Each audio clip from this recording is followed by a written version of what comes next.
Welcome back to By the Bookshelf, and tonight I want to talk a little bit about live stream worship. I feel like we've come a long way with our live stream worship in the past couple of months, and luckily we had tried a pre-recorded service last year when we thought there was going to be a big snowfall on a Sunday. We tried to go ahead and practice, and we filmed a whole service on Friday that we could just show on Sunday if we needed to, so we learned a few things. But a lot of things have changed since then. Now, some stuff you may not be aware of that goes into creating a live stream worship every Sunday, so I wanted to talk to you a little bit about that. We usually have a crew of about 3 or 4 people back on the sound booth, making sure the sound and the video and all of that works well. One person's really focused on sound. They set up the microphones before the service, depending on who's singing, what kind of instruments we have, testing all of that. They have to mute and unmute the microphones. So if I'm talking somewhere else, you're not hearing me on the live stream. We have somebody whose whole job it is to run the cameras, zoom in, zoom out, switch between the different cameras. We have a third person who often just kind of goes out of the room, listens on a headphone to the actual live stream itself. How is it sounding? Is it coming through all right? They're also giving cues to the people on the chancel to look at that camera or to look at this camera. They're kind of overseeing what all is happening. Sue George is there on her computer, checking the live stream feed, looking at Facebook comments. What's going on? Is somebody having a problem with things? There's a whole lot that goes into the tech side on a Sunday morning.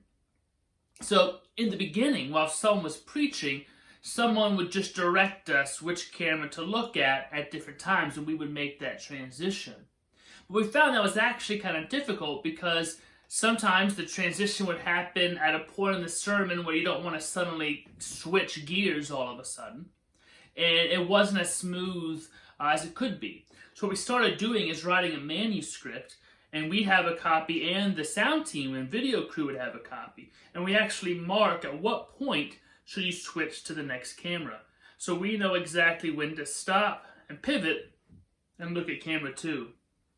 This way it helps be a little bit more smoother in those transitions. When we first began live streaming, we didn't even have a children's message each Sunday. Then we tried to do some with just us kind of sitting on the steps looking up at the camera, but it could feel stale after a while. We don't get to see the kids. They don't get to participate. So then we tried, well, let's call different kids, have it on speakerphone, have that be picked up by the microphone, and that was fun for a bit. But once we learned that we could actually have pre-recorded video and drop it into the live stream worship, that opened up a realm of other possibilities. Now, Emmy Steelman gets to participate in those children's message. And I've been having different kids film something, or their parents film them and send to me. So they'll film something and send me a long clip. I'll get those clips. I'll separate them into different things, edit them up, film myself, put all of it together, change the sound levels because all the different kids are filming on different phones. They have different volumes, how far away the camera is. So you have to do all of that, put it together, and then I can give that to Sue, and she drops it into the worship service. Now, when I say drop it in, we have this new software called ProPresenter. It's often used for churches that might have screens up in their sanctuary where the different lyrics or a picture or a video or announcement loop can be seen by them. It's also used for live stream, that at any time we can click on the next slide or box, so to speak. So when you see the music hymns with the lyrics come up, that's coming out of ProPresenter. The video, the text for the call to worship. Eventually, when we get the new upgrades, we'll be able to have that text underneath the live video, so you can see both at the same time. Now, all of this takes a lot of time, editing all those video clips. You know, last week we had the video of the seniors. We planned that a month ago, trying to get the pictures of all the students, get the information about them. Sue had to go through and look at old pictures from youth group and the church and confirmation to put all that together. It doesn't just happen real quick overnight. I send stuff for children's messages a few weeks in advance to give families time to think about it, time to film. They have to get it to me. I have to edit and put all that together. So then we have to compile all those videos and create the weekly ProPresenter service where we're putting in any liturgy, the prayer of confession. You have to type in the affirmation of faith. One of the hardest things is if we have a pre-recorded hymn, we might want to have the lyrics at the bottom of the hymn, and it goes on that ticker. That can take forever to put the lyrics in, because you also have to get the timing just right. I did that with a few of my parody videos, and that can take 30 minutes to an hour just to do a 3-minute video. So all of this takes a lot of time. Now you might have noticed we have been using those old hymns in worship each week. We found that we missed the big sounding choir or the dairy brass, the full congregation on the hymn. So we couldn't just replicate that with 1 or 2 song leaders. So now Marie and I go back through our list of hymns we've done over the last year and try to find them in a past service, but still pick a hymn that fits with the service of the week. We have to go back and find one that turned out okay, because sometimes the live stream kind of cut out. It didn't work quite right. So there's a whole 2-month period of 2019 we can't use any of those hymns for. So we have to go back, find them, tell Sue, here's the service, here's the hymn. Sue then has to go to our system on YouTube, find that service, look for the hymn, download it, then splice that hymn, just that out of it, edit it up, add any lyrics to it, a title, when it actually came, finish it, and then drop it into the ProPresenter software for a Sunday morning. So we have to do this well out in advance. We have to kind of pick our hymns, think, okay, what hymn do we want to have the song leaders lead? What will sound good on piano or other instruments because we have no organ? What can we find from an old service that will work, that sounds good?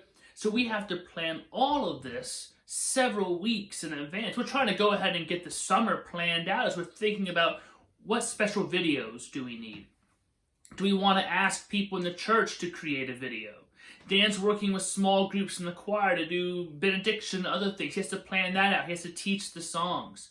The song yesterday that Ryan Yeeks did, I asked him to do that a few weeks ago. He has to have time to learn the song, record the song, edit the video, get it to us. So all of this live stream worship, which I think we're doing better at, that we're having more opportunities to connect by having the lyrics up, having the call to worship and the liturgy up, having videos where different people can send something in. We'll have videos of youth leading part of the service next week for confirmation. Soon we'll have things with people sharing about upcoming offerings. All these videos have to be done ahead of time. The hymn finding, we have to plan it well in advance. So preparing for a Sunday now is harder than it's ever been. Now, with all this extra work, it means we have to plan out worship well in advance. And normally, as many of you know, I try to plan it out a year in advance. Now, some of this has had to change because situations do change. We're trying to kind of think about what do we need for each worship? How can we keep people involved and engaged? Because we don't want you to just feel like you're passively watching the service. We want you to be able to sing, which is why we had the lyrics and the music to some hymns. And to those really familiar ones, we just had the lyrics at the bottom of the pre-recorded video. We want you to be able to say along the prayers of the affirmation of faith with us. And we love it when you can participate with those videos like the Palm Sunday one, like the Peace of Christ be with you video we shared at the end, with the children's messages and all those things. So if you would like to participate in one of those things sometime, please let me know. But we have to think of all this in advance and prep to have those ready by a Sunday morning. Now here's where it gets a little bit tricky. If we start having some people in the sanctuary, some of what we're doing right now for all those watching on live stream, making it better, won't work as well. Because if you're in the sanctuary, you can't see those videos and you can't hear them very well either. So you'd have this really interesting worship experience where we have some people in the sanctuary, but they don't get to really see the children's message. If we have one of those pre-recorded hymns, they can't really sing along all that well. If we have any special anthem videos of a choir or a soloist, you don't get to participate in that. And because there might be people in the sanctuary, what could we actually do with singing some of these other songs? It could make the worship for those in the sanctuary a bit more difficult and not as fulfilling, and those on live stream. If we stop doing those special videos, you miss out on something. Now, normally I love the both and approach, but we're trying to figure out if we try to do it both ways and only have a small group in the sanctuary and still majority on live stream, what would that look like? We haven't quite figured out what that balance would be yet. And a lot of it still depends on how many people would be in the sanctuary. What would we be allowed to do? Is there any way to set up monitors or screens in the sanctuary where if you were in there, you could still watch those pre-recorded videos? But that's a real hassle. I'm not sure where you could actually do it. It would be extremely expensive. All these are problems. We're trying to figure out what might be best in the short term for worship and in the long term. We also want to encourage different people to participate on Sunday mornings with music. And Dan's done a great job inviting different people in, trying to have different musicians, pick different folks to help with the prelude and the postlude, especially now that we have no organ. We want more of those instruments, brass and flute and strings and things like that. So since we won't have that organ, we want to feature those different instruments that can play on their own or perhaps work well with the piano. We also have to think about different music each week and who can sing what types of songs. And while we want to eventually include everyone, anyone who wants to participate, we also understand in some ways that quality will go up and down. Now that isn't to say that some people aren't good singers or anything, but some folks are more used to singing solos than others. Some are more used to singing in a large choir. A large choir ensemble is very different than singing with two people leading a hymn. It's a completely different animal. Some folks are more used to singing with a microphone in front of them, how that works. Others have never done that before. Some people are really used to singing on stage to a camera, how to connect with that audience who isn't actually there. Others have never done that before. So there's going to be a different feel week to week, because we don't only want to limit it to these are the people who have done this, who are comfortable with this, who are good at this at the moment. For all of us, it's going to take practice. And practice only comes by doing it more. I think we've gotten better at live streaming over these last 2 months. In the beginning, Maria and I aren't used to preaching or leading worship just to a camera. That's a brand new thing for us. I've done it a few times in different places, but it's a very different feel. We had to kind of get used to it. All of us have to take the time to get better at it. So all these things are a little bit different. So we're practicing and we're improving. And we're trying to think far ahead to be able to try new creative things to do in worship, to get you involved, to engage you in worship. We've come up with some new stuff, and hopefully we'll come up with some other new things. We're all learning new skills. We're practicing. We're planning. It's a very different way to worship, plan, but our staff has done a great job adapting and innovating. And so we appreciate your patience with it. I know some of you have really enjoyed worshiping at home or on demand when you can't do it Sunday morning, but you do it Sunday afternoon, or those Tuesday chapel worships. You might do Tuesday evening, you might wait till later in the week. And eventually we'll be back in the sanctuary, but we will still try to make live streaming engaging and effective for those who continue to worship at home for whatever reason. Though we won't be able to probably drop in those videos, hopefully by that time we won't need to do that anymore. We'll still have those big music pieces then. But we want to keep finding ways to improve the live streaming experience for you and the in-person experience. And I want to thank all the members of our AV team for working so hard each week, especially Stephen Gunther, who figured out a way to make this system we have now cobble together to make it work and do things it was never actually designed to do. He's done amazing. And of course, Sue George, who is leading all of this, and all these volunteers who come in and they're learning new things. They're learning new ways to do this. And we appreciate your patience that we've messed up, we've gotten things wrong, we're trying new things to make the sound be better, and in that process it might be worse for a week until we figure out how to make it better. We're learning different things with camera angles, what's actually in the background of a shot. If someone stands here, we need to make sure this isn't behind or in front. All of these things are trial and error, but we hope we're getting better and better as we go. And I want to thank you for continuing to worship with us. You weren't expecting to stay home and worship by live stream. Many of you love coming to Derry on Sunday mornings, seeing your friends, hearing the music, just being in that space.